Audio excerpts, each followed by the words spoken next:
ये आकाशवाणी है। कोविड-19 विशेष कार्यक्रम के अंतर्गत प्रस्तुत है कोरोना वायरस संक्रमण की वर्तमान स्थिति पर चर्चा, जिसे प्रस्तुत कर रहे हैं आकाशवाणी संवाददाता सिद्धार्थ सिंह। इस कार्यक्रम में आमंत्रित स्वास्थ्य विशेषज्ञ हैं नई दिल्ली के अखिल भारतीय आयुर्विज्ञान संस्थान के डॉक्टर राकेश गर्ग। नमस्कार श्रोताओं, स्वागत है आपका कोरोना जागरूकता श्रृंखला की एक और एपिसोड में, जिसमें हम बात करते हैं कोरोना, उसकी वैक्सीन के साथ ही आपके स्वास्थ्य से जुड़े विषयों पर। इस समय हमारे देश में कोविड के मामलों में अगर हम देखें तो पिछले 24 घंटे में 2000 से अधिक कोविड रोगियों की पुष्टि हुई है। इसलिए हमें अभी भी बहुत सतर्क और जागरूक रहना है। भारत में चल रहे विश्व के सबसे बड़े कोविड टीकाकरण अभियान के अंतर्गत 192 करोड़ 67 लाख से अधिक वैक्सीन लगाई जा चुकी है। श्रोताओं, कोरोना, उसकी वैक्सीन और आपके स्वास्थ्य से संबंधित सवालों के जवाब देने के लिए हमारे आज के इस एपिसोड में हमारे साथ जुड़ गए हैं अखिल भारतीय आयुर्विज्ञान संस्थान एम्स नई दिल्ली के department of onco anaesthesia critical care pain and palliative medicine department में additional professor doctor Rakesh Garg. आपके 250 से ज्यादा नेशनल और इंटरनेशनल पब्लिकेशंस विभिन्न जर्नल्स में प्रकाशित हो चुके हैं और आपकी कई बुक्स में चैप्टर्स भी हैं। डॉक्टर राकेश, नमस्कार। आज के इस विशेष कार्यक्रम में आपका स्वागत और अभिनंदन करते हैं। नमस्कार सिद्धार्थ जी, और सभी श्रोताओं को मेरा नमन। श्रोताओं, आप भी कोरोना और अपने स्वास्थ्य से संबंधित सवाल डॉक्टर राकेश से हमारे स्टूडियो के नंबर 011-23421764 यानी 011-23421764 पर सवाल पूछ सकते हैं। इसके अलावा अगर आप सोशल मीडिया का इस्तेमाल करते हैं तो आप हमारे ट्विटर हैंडल @AIR न्यूज पर #AskAIR पर अपने सवाल पोस्ट कर सकते हैं।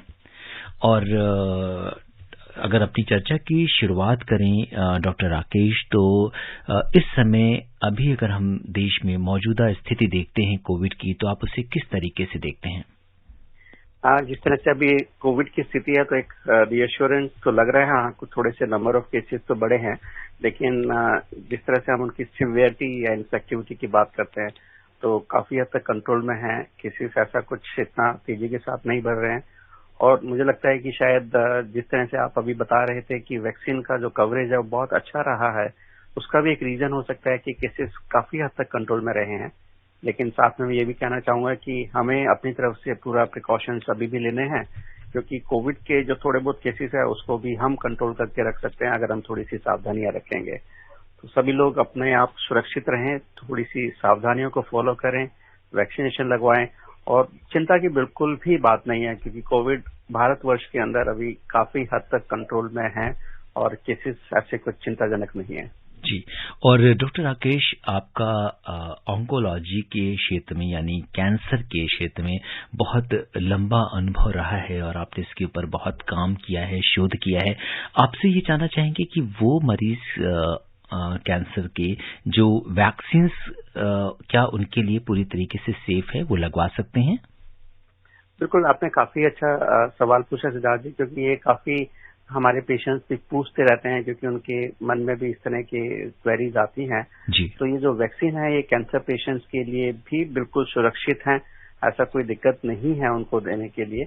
बल्कि मैं तो ये कहना चाहूंगा, जो कैंसर के मरीज होते हैं जब उनका इलाज चल रहा होता है तो उनको इन्फेक्शन होने के चांसेस थोड़े से ज्यादा बढ़ जाते हैं, सिवियरिटी उनको ज्यादा बढ़ने का चांस रहता है, क्योंकि कैंसर और कैंसर की दवाइयों की वजह से उनकी इम्यूनिटी कॉम्प्रोमाइज होती है। तो ऐसे पेशेंट्स को विशेषतः जरूरत है कि वो अपना प्रिकॉशन तो लें ही और वैक्सीनेशन भी जरूर लगाएं। बट हाँ, साथ में ये भी कहना चाहूंगा कि अगर आपकी फिलहाल जब आप कैंसर की जो ट्रीटमेंट चल रहा है उसमें ऐसी कोई स्थिति है जहां पर आपको कोई दूसरा इंजेक्शन नहीं लगवाना चाहिए, कभी कीमोथेरेपी की वजह से खून बहुत कम हो जाता है, तो ऐसी स्थिति एक बार अपने आप जो भी चिकित्सक हैं आपके ऑन्कोलॉजिस्ट, एक बार उनसे पूछ लीजिए बट कि वो टाइमिंग ठीक है कि नहीं। बट कोई कॉन्ट्रा इंडिकेशन नहीं है। सभी कैंसर मरीज पेशेंट्स को वैक्सीन जरूर लगाना चाहिए और साथ में उनको सावधानी, कोविड प्रिवेंशन की जो हम स्ट्रेटेजीज बात करते हैं, कोविड अप्रोप्रिएट बिहेवियर की बात करते हैं, उनको भी जरूर फॉलो करना है। जी बिल्कुल। और बात कैंसर की चल रही है तो आपसे ये जानना चाहेंगे कि ये एक ऐसी बीमारी है डॉक्टर राकेश जिसका पता हमें काफी देर में चलता है, क्योंकि शायद इसके लक्षण बहुत कॉमन होते होंगे या आदमी जब तक समझ पाता है तो पता लगता है कि आप 3rd स्टेज में जा चुके हैं, अब ज्यादा कुछ नहीं हो सकता है और डिफिकल्ट होता है बहुत। और कई बार तो जानकारी के अभाव में चूंकि इतना घातक रोग इसे माना जाता है कि लोग कैंसर से कम और इसके रिप्रिकॉशंस को सोच के पहले ही वो हार मान लेते हैं। तो क्या आप किस तरीके से देखते हैं कि किसी भी कैंसर का जो लक्षण है वो कैसे आता है और हमें इसे कैसे समझना चाहिए कि शायद ये बीमारी भी हमें हो सकती है? ये काफी अहम सवाल पूछा है और ये हमारे ये काफी इम्पोर्टेंट भी है कम्युनिटी बेस्ड एजुकेशन के हिसाब से। सो हम 2 चीज इस पर बात करना चाहेंगे। एक तो है कि हमें अर्ली आइडेंटिफिकेशन, जो कि हम स्क्रीनिंग कहते हैं, और जो सिम्टम्स हैं उनको अर्ली आइडेंटिफाई करना चाहिए, क्योंकि जो 80% कैंसर है अगर उनको हम अर्ली आइडेंटिफाई कर लें तो पूरी तरह से क्योर हो सकते हैं। तो उनका लाइफ लॉन्गेविटी नॉर्मल पेशेंट्स की तरह रहेगा अगर वो शुरू में पहचाने जा सकते हैं। एक तो ये एस्पेक्ट हो गया, बट इसके साथ में ये भी कहना चाहूंगा कि हम सिर्फ स्क्रीनिंग की बात नहीं करें, हमें प्रिवेंटिव ऑन्कोलॉजी की भी बात करनी चाहिए कि कुछ चीजें ऐसी है जिससे हम कैंसर होने से बचा सकते हैं अपने आप को। जी। कुछ कैंसर तो हमारे जेनेटिक रिलेटेड रहते हैं, उनको तो हम ज्यादा कुछ नहीं कर पाएंगे, उनका तो फिर फाइनल जो हमारा स्ट्रेटेजी रहता है वो अर्ली स्क्रीनिंग या अर्ली आइडेंटिफिकेशन रहता है। तो हम प्रिवेंटिव ऑन्कोलॉजी की भी बात करें, जैसे एग्जांपल मैं आपको देना चाहूंगा। हमें पता है कि अगर स्मोकिंग अगर हम करते हैं तो हमें लंग कैंसर होने के चांसेस बढ़ जाते हैं। तो ये जो स्ट्रेटेजी है, जब जिस चीज से पता है कि हमें कैंसर होने के चांसेस बढ़ जाते हैं तो हमें अर्ली स्क्रीनिंग भी क्यों करनी है उसके लिए? उससे फायदा तो यही रहेगा कि हम स्मोकिंग ही छोड़ दिए जाए। तो इस तरह की जो लाइफस्टाइल मॉडिफिकेशन है उनको करना जरूरी है ये कैंसर प्रिवेंटिव स्ट्रेटेजीज की एस्पेक्ट से। कुछ वैक्सीन हमारे पास ऐसे उपलब्ध हैं जिनसे कैंसर होने से बचाया जा सकता है, जैसे हेपेटाइटिस बी वैक्सीन है, HPV वैक्सीन है। अगर ये वैक्सीन लग जाए तो चांसेस हैं कि कैंसर होने के चांसेस कम हो जाते हैं। तो ये तो बात की हमने प्रिवेंटिव ऑन्कोलॉजी की।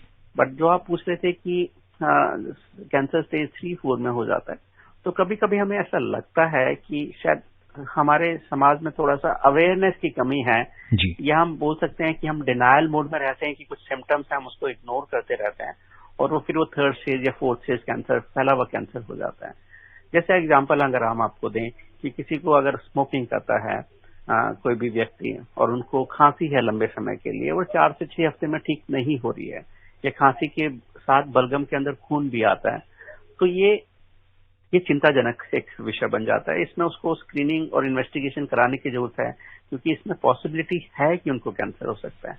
सिमिलरली अगर हम बात करें कि लैट्रिन में ब्लड आना, पेशाब में ब्लड आना और जो कॉन्टिन्यूस आता है, या शरीर में कोई ऐसी गांठ है जो अपने आप ठीक नहीं हो रही है, बढ़ती जा रही है, उस गांठ में दर्द होना शुरू हो गया, उससे अगर किसी तरह का खून या इस तरह की चीज उसमें से दिख रही है, तो इस तरह की जो चीजें हैं, जो सिम्टम्स हैं, उसको हमें इग्नोर नहीं करना चाहिए। क्योंकि अगर वो नॉन कैंसर होते हैं तो अगर सपोज करें गांठ है, किसी चोट की वजह से गांठ लगी है, अगर मच्छर काटने की वजह से गांठ लगी, तो यूजली वो 2-4 दिन हफ्ते में ठीक हो जाते हैं। बट कैंसर वाली गांठ ठीक नहीं होगी, वो धीरे धीरे बढ़ती जाएगी। तो इस तरह के सिम्टम्स अगर कुछ दिन से ज्यादा परसिस्ट कर रहे हैं, बढ़ रहे हैं, तो उनको इग्नोर नहीं करना चाहिए, अपने चिकित्सक को दिखाएं। और जैसे मैंने अभी बताया कि अर्ली स्टेज पे अगर हम उनको आइडेंटिफाई कर लेते हैं तो तकरीबन 80% कैंसर को हम ठीक कर पाएंगे। जी। और अगर हम कैंसर के आंकड़ों को देखें तो लगभग अगर हम महिलाओं की बात करें तो 7 लाख से ज्यादा महिलाएं जो हमारे देश में इससे पीड़ित हैं, जबकि पुरुषों की संख्या जो है वो 6,80,000 है। पर ऐसा देखा जाता है कि महिलाओं में कैंसर की संभावना पुरुषों के मुकाबले ज्यादा होती है। क्या ये बात सही है? मैं इस तरह से तो नहीं कहना चाहूंगा। मैं ये कहूंगा कि जिस तरह के कैंसर्स हैं वो दोनों जेंडर्स में अलग अलग हो सकते हैं। जैसे महिला की बात करें तो उनको CA सर्विक्स, CA ब्रेस्ट ये थोड़े से ज्यादा होते हैं। अगर मेल्स की हम बात करें तो उनको हेड एंड नेक के कैंसर्स, लंग कैंसर्स ये थोड़े से ज्यादा होते हैं उनको। तो ये थोड़ा सा साइट के हिसाब से तो डिफरेंट हो जाते हैं और थोड़ा सा लाइफ स्टाइल दोनों का अलग अलग है। बट दोनों ही इम्पोर्टेंट है, दोनों को ही हम अर्ली स्टेज पर आइडेंटिफाई कर सकते हैं और दोनों का ही क्योर पॉसिबल है। जी। और ये जैसा कि आपने कहा कि अर्ली स्टेज पे अगर हमें डिटेक्शन हो जाता है, क्योंकि बहुत सारे लोग डिनायल मोड में होते हैं और शायद वो एक आहट होती है, वो एक दस्तक होती है जब हमें जागरूक होना चाहिए और अपने चिकित्सक के पास जाकर जांच करानी चाहिए।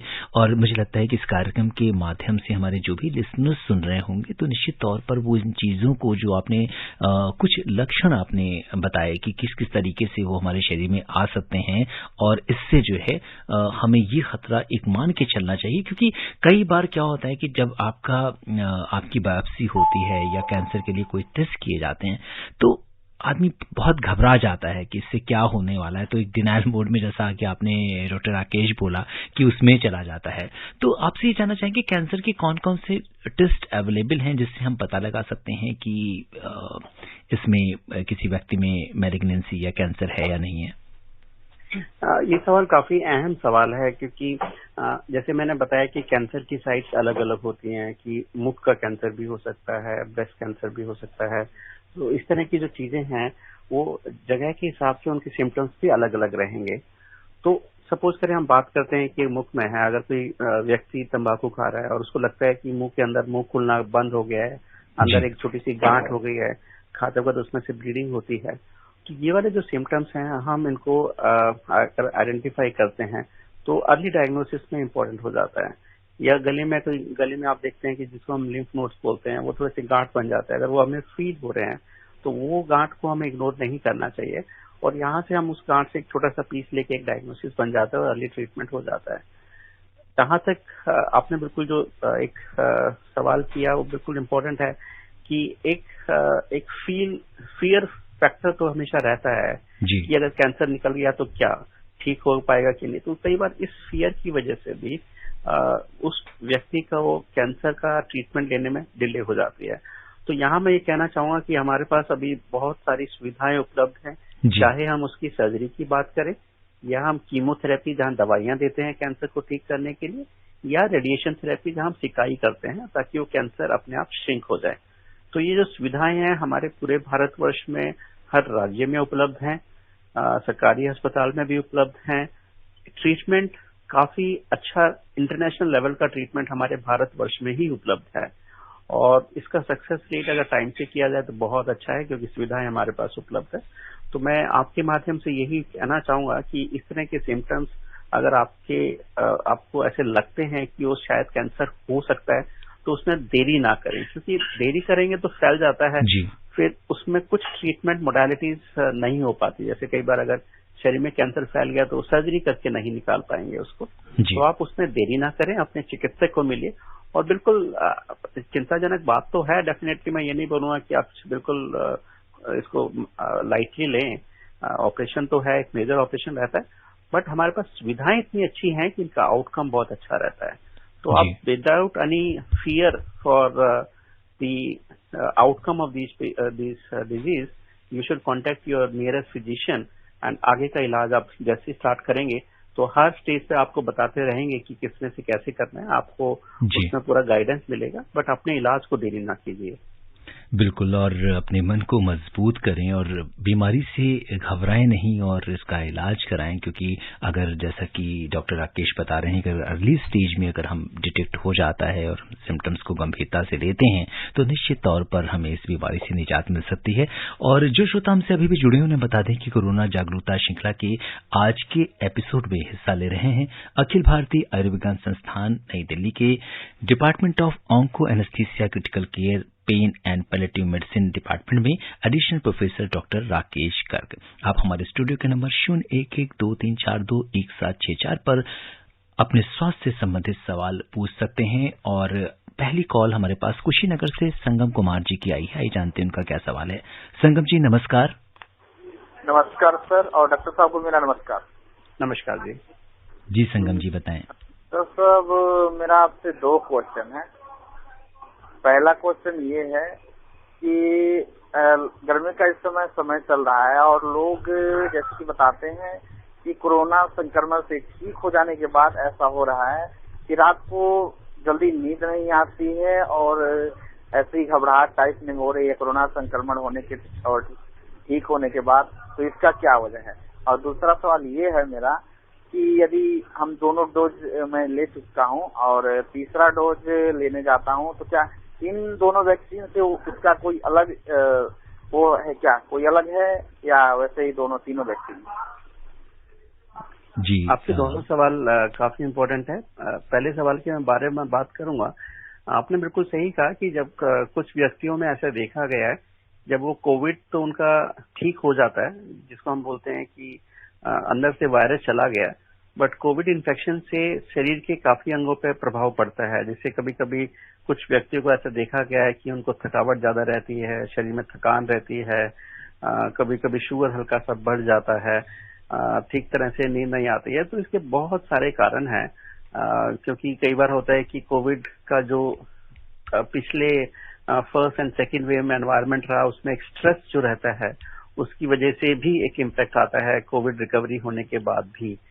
लेकिन जहां तक मैं कहना चाहूंगा कि ये जो सिम्टम्स हैं समय के अनुसार धीरे धीरे बढ़ जाते हैं, तो उसमें आप अपना थोड़ा सा ख्याल रखिए, खान पीन का अपना ध्यान रखिए कि आप बिल्कुल एक अच्छा सा पौष्टिक खाना खाइए, पानी वानी अच्छा सा पीजिए, थोड़ा सा रेस्ट कीजिए। ये सारे सिम्टम्स धीरे धीरे रिकवर होने शुरू हो जाते हैं। बहुत ही कम व्यक्तियों में ऐसा देखा गया, बहुत कम है। इसको आई थिंक चिंता का विषय तो नहीं होना चाहिए जी। कि कभी कभी इस कोविड की रिकवरी के बाद भी शरीर के कुछ अंगों पर उसका प्रभाव कुछ समय के लिए पड़ जाता है। जैसे लंग्स में इन्फेक्शन हुआ, लंग्स में कुछ दिक्कतें आ गई। वैसे तो ये धीरे धीरे ठीक हो जाएगा अपने आप समय के अनुसार, अगर आप अपना लाइफस्टाइल अच्छे से रखेंगे तो ठीक हो जाएगा। बट अगर आपको लगता है कि कुछ मेजर इश्यूज है तो मैं आपको यहाँ सजेस्ट करूंगा कि एक चिकित्सक को दिखाएं। ऐसा तो नहीं कि कुछ मिस हो रहा होगा, हो सकता है वो कोविड से रिलेटेड हो सकता है कि उसी समय वो आपको कुछ दिक्कत हुई हो जिसकी वजह से सिम्टम्स आ रहे हैं। But otherwise majority symptoms with time they subside down. Just take rest, relax, ज्यादा अपने आप पर स्ट्रेस मत डालिए, खाने पीने का अच्छे से ध्यान रखिए, जंक फूड अवॉइड कीजिए, पानी वानी अच्छे से पीजिए, थोड़ा बहुत माइल्ड एक्सरसाइज, फिजिकल एक्सरसाइज थोड़ा सा करते रहे, ठीक हो जाएगा। जी। दूसरा सवाल जो आपने वैक्सीन का पूछा, तो यूजली वैक्सीन तो सेम वैक्सीन ही रहती है जो आपने पहले 2 डोज में, उसमें कोई अंतर नहीं है, सेम तरीके से वो आपको दिया जाएगा। और यूजली पहले बोलते थे कि 9 महीने का अंतराल होना चाहिए उसके बीच में, तो वो वाला जो वो जो गाइडलाइंस है उसको फॉलो करें। और वैक्सीनेशन का सेम स्टेटस है। बूस्टर हम इसलिए बोलते हैं क्योंकि समय के अनुसार वैक्सीन का जो अंदर बॉडी के अंदर एंटीबॉडी बनती है वो धीरे धीरे कम होनी शुरू हो जाती है, तो हम इस बूस्टर के माध्यम से उस एंटीबॉडी को बनाना फिर दोबारा से शरीर के अंदर तेजी कर देता है। इसीलिए बूस्टर डोज थर्ड डोज के लिए बोला गया है। जी बिल्कुल। और अब हम रुक करते हैं बड़ौत का, बात करते हैं महेश शर्मा जी से। महेश शर्मा जी नमस्कार। नमस्कार जी, मैं डॉक्टर साहब को भी नमस्कार बोलता हूँ।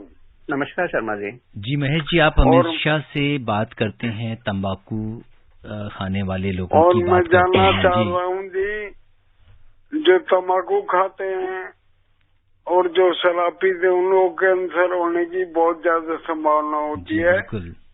और जो स्वस्थ आदमी है उसको अपना ध्यान कैसे रखा जाना है, बताने के पकड़े। जी महेश शर्मा जी, आपने तो उत्तर स्वयं ही दे दिया है कि इस तरह के बिल्कुल, क्योंकि ये सवाल ना डॉक्टर राकेश अक्सर उठाते रहते हैं और हमारे रेगुलर लिसनर हैं। तो आज मैंने कहा कि चूंकि ये बात चल रही है और अगर हम कैंसर की बात करें तो जैसा कि डेटा बताता है कि 1/4 से ज्यादा कैंसर जो है वो तंबाकू से होने वाले हैं। तो इस पर आप क्या कहेंगे? बिल्कुल सिद्धार्थ जी, आपकी बात भी और शर्मा जी ने जो बोला, मैं दोनों बात से बिल्कुल सहमत हूँ कि इस तरह के एडिक्शंस हैं, स्मोकिंग, टोबैको च्यूइंग, अल्कोहलिज्म, ये सारे ऐसे पदार्थ हैं जिनसे हमें पता है कि कैंसर होना है। बट ये एक एडिक्शन भी होता है जिसको एक सपोर्ट सिस्टम चाहिए होता है इस एडिक्शन को खत्म करने के लिए। सबसे पहले तो ये रहेगा कि हम इतनी अवेयरनेस क्रिएट करें कि ये शुरुआत ही ना हो, और जो व्यक्ति शुरुआत कर चुके हैं उनको छुड़वाना है, तो वो एडिक्शन को हमें कम करना है। तो मुझे लगता है कि आपका जो मीडिया का माध्यम है और जैसे हमारे श्रोता हैं, शर्मा जी जैसे श्रोता हैं, आई थिंक ये कम्युनिटी बेस एक अवेयरनेस प्रोग्राम तो क्रिएट करना ही चाहिए हमको कि इन चीजों से कोई फायदा तो है नहीं, नुकसान अवश्य करते हैं, तो इसको शुरुआत क्यों की जाए। और जो व्यक्ति इनको शुरुआत कर चुके हैं, आई थिंक उनको भी हमें सपोर्ट करना चाहिए, क्योंकि किसी वजह से किसी गलती से उन्होंने शुरुआत तो कर दिया, तो वो जो सिस्टम है, जो सोशल सपोर्ट और जो मेडिकल सपोर्ट हमें चाहिए, उसको सपोर्ट सिस्टम हमारे पास है। मेडिकल सिस्टम के अंदर भी हमारे पास कुछ मेडिकेशंस ऐसी हैं, कुछ काउंसलिंग ऐसी करते हैं मेडिकल साइंस के अंदर, तो उसमें हम इन पेशेंट्स की भी मदद कर पाते हैं ताकि वो एडिक्शन को छोड़ पाए। बट साथ में हमें सोशल सिस्टम को भी एक रोबस्ट सिस्टम बनाना होगा, जहां पर सोसाइटी के अंदर ही हम एक अवेयरनेस भी क्रिएट करें और ऐसे व्यक्तियों को सपोर्ट भी करें ताकि वो जो एडिक्शन खत्म करना चाहते हैं, रोकना चाहते हैं, हम उनको भी मदद करें सो दैट वो सोसाइटी में एक नॉर्मल हेल्दी पर्सन की तरह वापस एंट्री कर पाए। तो आई थिंक उसमें एक सोसाइटी का बहुत बड़ा रोल रहता है। मैं तो शर्मा जी जैसे हमारे श्रोता हैं उनसे रिक्वेस्ट करूंगा कि आप एक सोसाइटी के अंदर रहते हैं तो आप एक ऐसा क्यों नहीं एक अवेयरनेस प्रोग्राम क्रिएट करें अपनी सोसाइटी के अंदर, नुक्कड़ नाटक कीजिए, पोस्टर्स लगाइए, जो लोग छोड़ना चाहते हैं उनको आप थोड़ा सा सपोर्ट कीजिए और जो यंगस्टर्स हैं उनको इसकी दुष्परिणाम के बारे में बताइए ताकि वो इसको स्टार्ट ही ना करें। तो इस तरह के हमारे जो कम्युनिटी लेवल अवेयरनेस प्रोग्राम्स हैं उसकी बहुत जरूरत रहेगी। जी बिल्कुल। और अब रुक करते हैं गुरुग्राम का, जहां से सुभाष जी अपने सवाल के साथ कार्यक्रम से जुड़ गए हैं। सुभाष जी नमस्कार। हेलो। हाँ जी सुभाष जी नमस्कार। नमस्ते सर। जी सर, ब्लड कैंसर के बारे में थोड़ा कृपया करके बताइए और कैंसर कौन से ऐसे प्रमुख कारण है जो मतलब कैंसर होता है, जी जरा ये समझाइए। आपने पहले क्या पूछा, कौन सा कैंसर? जी सर, कौन सा कैंसर के बारे में जानना चाहते हैं? Blood cancer. ब्लड कैंसर के बारे में, जी बिल्कुल। डॉक्टर राकेश, ब्लड कैंसर एक बहुत ही इम्पोर्टेंट मतलब बीमारी है और काफी लोग इससे पीड़ित रहते हैं, तो इसके क्या लक्षण हो सकते हैं, कैसे बचाव हो सकता है? ब्लड कैंसर जो देखा गया है वो बच्चों में भी होता है, एडल्ट्स में भी होता है, एडल्टली में भी होता है। तो ये थोड़ा सा ब्लड कैंसर काफी तरह के होते हैं, सब में थोड़ा अलग अलग तरह का रहता है, बट किसी एज में भी हो सकता है। तो यूजली क्या रहेगा कि अगर आप देखेंगे तो ये इम्यूनो कॉम्प्रोमाइज हो जाते हैं, मतलब इनको इन्फेक्शन के रिस्क थोड़े से ज्यादा बढ़ जाते हैं क्योंकि बॉडी में इम्यूनिटी नहीं आती।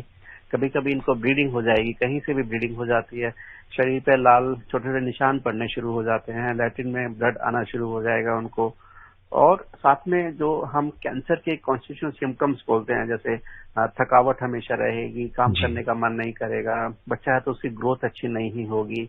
तो इस तरह के सिम्टम्स अगर किसी को हैं और वो परसिस्ट कर रहे हैं, ठीक नहीं हो रहे हैं 2-4 दिन में, हफ्ते के अंदर, तो इन व्यक्तियों को अपनी जांच करानी जरूरी होती है। और जैसे मैंने बताया कि किसी उम्र में भी हो सकता है, वो ब्लड कैंसर थोड़ा अलग अलग तरह का होता है उम्र के हिसाब से, तो किसी में भी हो सकता है। तो ऐसा मत समझिएगा कि बच्चों में नहीं होता है या बड़ों में नहीं होता है, बट अगर ऐसे इस तरह के सिम्टम्स हैं तो आप जरूर दिखाइए। तो उसमें छोटे से कुछ टेस्ट हैं जो बोन मैरो से या ब्लड से लेके वो कंफर्म हो जाता है कि किस तरह के टेस्ट है। और इसमें से काफी कैंसर्स ऐसे हैं जो कीमोथेरेपी से ठीक होने की संभावना बहुत बेहतर रहती है और ठीक होने की संभावना उनका काफी लंबे समय तक चलती रहती है। जी। और इस तरह की अगर हम देखें तो एक समस्या और आती है कई बार कि जैसा कि एक किसी भी व्यक्ति को डॉक्टर राकेश जब पता चलता है कि इसको कैंसर है, तो कई बार जो परिजन होते हैं वो इसको बताने की स्थिति में नहीं होते कि आपको कैंसर है, क्योंकि शायद हमारे पास बहुत पॉजिटिव स्टोरीज अगर फैमिली में नहीं है। हमारे एक लिसनर ने जानना चाहा है कि उनकी फैमिली में एक इंसिडेंस हुआ है जिसकी वजह से वो कैंसर को लेकर जब बहुत सीरियस हैं और मदर को कैंसर है लेकिन अभी तक उन्होंने बताया नहीं है, तो क्या उनको बता देना चाहिए या नहीं रिवील करना चाहिए? आई थिंक काफी इम्पोर्टेंट सवाल है। इसको हम अपनी क्लिनिकल प्रैक्टिस में भी काफी टाइम देखते हैं। काफी टाइम ऐसा लगता है कि परिवार में किसी को कैंसर है तो उनको बताएंगे तो वो झेल नहीं पाएंगे, उनको दुख लगेगा जी। उनकी ऐसी क्षमता नहीं है कि वो इस तरह की डिजीज को सुन पाए। बट साथ में भी बोलना पाएंगे क्योंकि देखिए ऐसा है कि मरीज जब उसको आप ट्रीटमेंट कराते हैं तो सबको समझ तो आ ही जाता है कि उनका ट्रीटमेंट चल रहा है, कैंसर का ट्रीटमेंट चल रहा है। तो सभी व्यक्ति को पता तो होता ही है कि कैंसर क्या है, कीमोथेरेपी किस चीज के लिए दी जाती है, कैंसर अस्पताल में विजिट कर रहे हैं, ऑन्कोलॉजिस्ट के पास विजिट कर रहे हैं, कैंसर चिकित्सक के पास विजिट कर रहे हैं, तो उनको पता तो चल ही जाता है कैंसर है। तो इसको हम टेक्निकल लैंग्वेज में कोल्यूजन बोलते हैं। तो ऐसी स्थिति में उनको बिल्कुल ना बताना मुझे लगता है कि ठीक नहीं रहता। मेडिकल साइंस में भी बोला गया है। तो उसमें क्या रहता है कि एक जो विश्वास होता है ना मरीज के बीच में और परिवार के बीच में और चिकित्सक के बीच में, वो किसी को समझ ही नहीं आता कि क्या चल रहा है। क्योंकि अगर आप किसी चिकित्सक के पास जा रहे हैं तो तकरीबन सभी बीमारियों में तो ऐसा होता है ना कि खांसी जुकाम है तो हफ्ते 10 दिन में ठीक हो जाना चाहिए। कैंसर का ट्रीटमेंट लंबा चलता है, तो उस मरीज को, उस व्यक्ति को लगता है कि बार बार वो उस चिकित्सक के पास क्यों जा रहा है, क्या चिकित्सक अच्छा नहीं है, क्या उसको बीमारी समझ नहीं आ रही है। बट जबकि है तो दूसरी चीज की बीमारी भी समझ आ रही है, पर उसको ठीक करने में समय लगता है। तो मेरा इसमें सजेशन यही रहता है कि हर व्यक्ति को पता होना चाहिए कि उसकी को क्या बीमारी है, और जब भी हम ऐसे व्यक्तियों से बात करते हैं तो हमारा एक ब्रेकिंग द बैड न्यूज का एक प्रॉपर मेडिकल कंसेप्ट है, जिसके तरीके से हम धीरे धीरे स्टेप्स में उसको उस बीमारी के बारे में बताते हैं, और हमारे सारे मरीज उसको अच्छे से एक्सेप्ट करते हैं। सिर्फ एक्सेप्ट ही नहीं करते, हमने देखा है कि उनका कॉपरेशन जो है ट्रीटमेंट के अंदर, अंडरस्टैंडिंग जो है वो बहुत बेहतर हो जाती है। और कभी कभी ऐसी स्टेज भी आती है कि जब भी कैंसर बहुत बढ़ गया और हमें लगता है कि बढ़ रहा है, तो उस टाइम भी एक्सेप्टेबिलिटी अच्छी आती है। जो उनके अनमेट नीड्स होते हैं, जो अपना काम बचा हुआ करना चाहते हैं, तो उसमें भी उसको अच्छे से कोऑपरेट करते हैं सो दैट उनकी फैमिली अच्छे से सेटल रहे। तो मैं श्रोताओं जी को यही बताना चाहूंगा कि आप उनको जिस तरीके से भी आपको लगता है धीरे धीरे उनको जरूर बताएं कि उनको क्या दिक्कत है। जरूरी नहीं है कि आपको टेक्निकल लैंग्वेज में बताने की जरूरत है, जितना उनकी समझ और जितनी उनकी जरूरत है उनको बताएं तो आपको और मरीज को हमेशा फायदा रहेगा उसमें। जी, ये डॉक्टर राकेश, बहुत 2-3 लोगों ने और भी इसी तरह के सवाल किए हैं हमसे, तो ऑलमोस्ट मतलब काफी कॉमन क्वेश्चन है और बहुत एक मन में बात आती है कि किसी बड़ी बीमारी को कैसे हम ब्रेक करें, कैसे उस किसी को बताएं कि तुम्हें ये चीज है, और हो सकता है वो एक लेटर स्टेज में पता चल रही हो। तो बहुत ही महत्वपूर्ण जानकारी आपने हमारे श्रोताओं को दी। और चलते चलते गाजियाबाद का रुख करते हैं, बात करते हैं सुभाष जी से। हेलो। हाँ सुभाष जी, नमस्कार। सर नमस्कार जी। डॉक्टर साहब को भी नमस्कार। पहले सर सब लोगों को बहुत बहुत धन्यवाद कि आप इतनी बढ़िया बढ़िया जानकारियां डॉक्टर साहब लोगों को बुला के लोगों को देते हैं जी, इसके लिए। सर मेरा सवाल ये था कि ये कैंसर कितने प्रकार का होता है और इसमें ट्रीटमेंट में समय कितना लगता है? 2 सवाल है सर मेरे।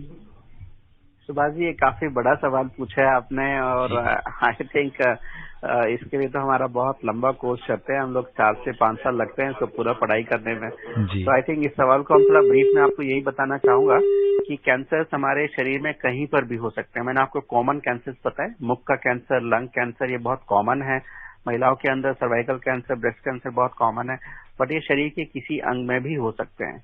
जहां तक ट्रीटमेंट का सवाल होता है, ट्रीटमेंट भी सभी कैंसर किस जगह पे है और किस तरीके के कैंसर है उसके हिसाब से सबका ट्रीटमेंट भी अलग रहता है। किसी में सिर्फ सर्जरी करते हैं, किसी में सर्जरी करने के बाद कीमोथेरेपी और सिकाई भी करते हैं।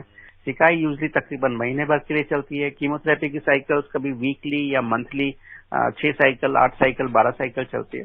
तो ये सबका ट्रीटमेंट जो है वो कैंसर का जगह है और किस तरह का कैंसर है उसके हिसाब से उसकी कैंसर रहती है। बट मैं आपको सिर्फ इतना, श्रोताओं को ये बोलना कि आप इतना सोचने की जरूरत नहीं है। मैं आपको सिर्फ इतना ही सजेस्ट करना चाहूंगा कि अगर आपको डाउट लगता है आप चिकित्सक के पास जाइए, और वो जब आप चिकित्सक के पास जाते हैं तो आपको एक preliminary plan, goals of care आपको बताते हैं कि हमारा प्लान ये रहेगा, ये हम पहले सर्जरी करेंगे, फिर शायद आपको कीमो रेडिएशन थेरेपी की जरूरत पड़ सकती है। और काफी टाइम जब इलाज चलता है उसमें पेशेंट के रिस्पॉन्स के हिसाब से भी ट्रीटमेंट लंबा चलता है।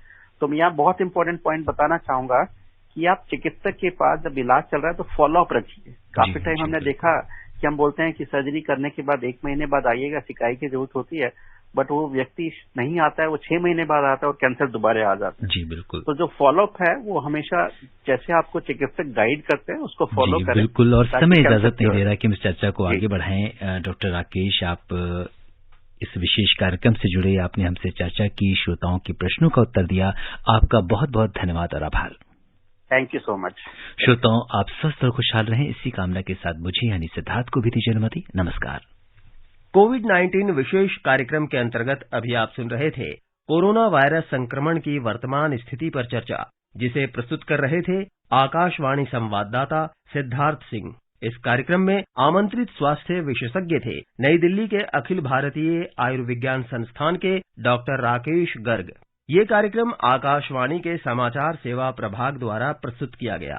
इसे आप हमारे mobile app news on AIR और YouTube channel news on AIR official पर भी सुन सकते हैं। इस कार्यक्रम के संबंध में अपनी प्रतिक्रिया आप हमें ईमेल कर सकते हैं। पता है airnsdtalks@gmail.com। ये कार्यक्रम फिर से सुनने के लिए लॉग ऑन करें हमारी वेबसाइट newsonair.nic.in।